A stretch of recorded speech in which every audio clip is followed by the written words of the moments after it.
Greetings, welcome back to Mission North America. I've been in a number of camp meetings this year and am tremendously encouraged by the things I'm hearing and what I'm seeing, and there is a unity of focus and direction that is happening among God's church. This is the week that I spend some time with you in leadership training.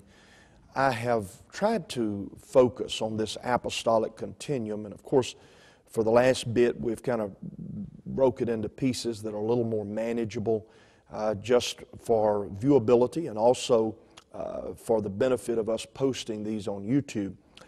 I will come back and do some gathering up after I get through with a little more conversation about leadership. Let me give you this premise. If you pastor a church, you right now should be doing leadership development with your people. It may be that you have only 12 folks, but somewhere in that group there is the possibility of there being a leader who will affect your local church and perhaps beyond. So do not turn this off and say, well, leadership development isn't relevant to me. We don't have anybody. Part of being a missionary is working yourself out of some jobs. And the way you do that is by developing other people. Now, I realize that our audience is of different sizes and ages, but even if what I'm going to talk with you about today is not relevant to you today, it will likely be down the road. As your church grows, you will need to get more face time and focus time with key people. The key people, okay, your church has grown. You planted it, now you have 60, you have 80 people. There's a little bit of financial resource available there. People ask often, how should we begin to think about staffing this church? Well, I heard John Maxwell say it years ago. I believe it's true. I applied it, that the most important and first hire that you should make is a secretary. A strong administrative secretary more than doubles the effectiveness of a pastor if you know how to allow them to administer and you will allow them to own some key responsibilities. It's really like having an extra arm and hand to get some very important things accomplished. It may be that you can get a volunteer who will do this at specific hours or specific times. It may be that you, first of all, hire them part-time. But a secretary who works, who gets stuff done, not just who answers the phone, but they send out some of the letters that need to go from you. They communicate on your behalf. Those things multiply your effectiveness. Okay, when you have a staff, even if it's just this one secretary, there are several things that are important. The first is you need to have weekly staff meetings. Weekly staff meeting, first of all, has an agenda. The agenda is pretty simple. First, there is prayer, and then second, there is the debriefing. A debriefing is asking, what did we do right last week? What did we do wrong? And what do we want to do different? Now, I tell people in our staff meeting, you got to check your ego at the door. And as a pastor leading these, you can't be overly sensitive yourself because these people are your feelers in many ways in the congregation. So don't be overly sensitive. Okay, once we've talked about last week, then we talk specifically about next week. And then we go over the next 2 to 3 months calendar. Now, we don't go over it in detail. We just want to alert each other to upcoming challenges that we may be facing. With that particular group, because these are key people, they're insiders. They're like Peter, James, and John even of the 12. With that group, I discuss things that I feel are relevant. If there is a budget crunch, we talk about it. If there is a family that has left the church, they're angry, I want to communicate to this group what my official position is, what that position, why I have that position, and what it is that they are to communicate when others perhaps ask them about some of the things that may be happening. It's not a gossip fest. The things that we address there are confidential. And by the way, a staff person or leader who does not keep confidences is not going to be in those roles very long.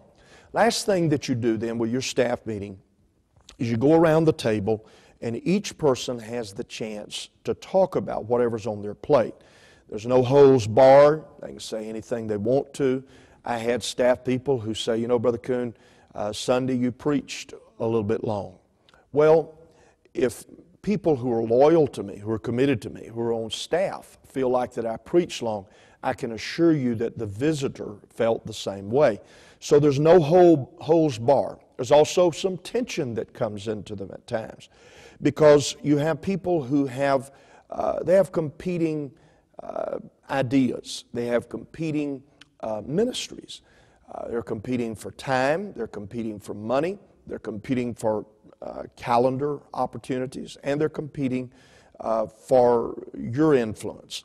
My wife hated our weekly staff meetings. She was always there, but I think they're important. I think even the tension is important, because I called it creative tension. You have to have tension in order to be creative. Okay, so weekly staff meetings, even if it's you, your secretary, and your spouse. Okay, the second thing is you need monthly pastors or ministers, breakfast or lunch or some other meeting with your preachers. This has an agenda as well. The agenda is as follows. Number one, what home Bible studies are you teaching and how are they going? Go down them. Don't just say, oh, I got 3 going. Well, how many times have you had the classes over the last month? You want to probe, you want to push. The home Bible studies being taught by others, the follow-up on every absentee. I wanted to know where people were at if they were missing. The follow-up on every visitor who's attended church in the past week. And then a follow-up on the list of tasks. And I'm not a micromanager in the sense of here's 9 things, get them done this month. But there are always tasks, and some of them are repetitive tasks. They have to be taken care of in order for the ministry to be effective. The fellow who is not faithful in small things, like a hospital visit to Brother John or to the new convert, they don't deserve pulpit time. I just flat out. If you're not faithful in the small things, the tasks that are necessary, then the big things are not going to come to you. And then I would coach them on dealing with difficult situations. There are always things that happen in church, and use that term. You're not correcting them, you're not disciplining them, you're coaching them to be more effective. And working with your leaders and with your preachers, you get to wear the coach's cap pretty often. I'm simply with them. Now, let me share an idea with you real quick. To get people in the leadership mix, annually I did a Midnight Madness leadership training. It went from 8 o'clock until shortly after midnight. It's for people who are not currently involved in leadership. I would invite people, and then I would open it to anybody who wanted to come. We'd have pizza and soda, and I would teach several basic principles having to do with influence. I'm trying to reach out there and find people who will eventually be part of that leadership core of the church, okay?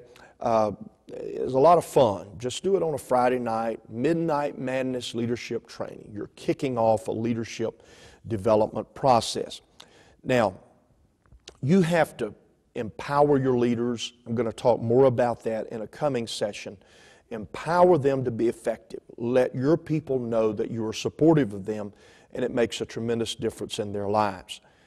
This week, in your leaders and in your local church, the greatest things that are going to be taking place as you extend yourself through those influencers and through those leaders, and you take time with them.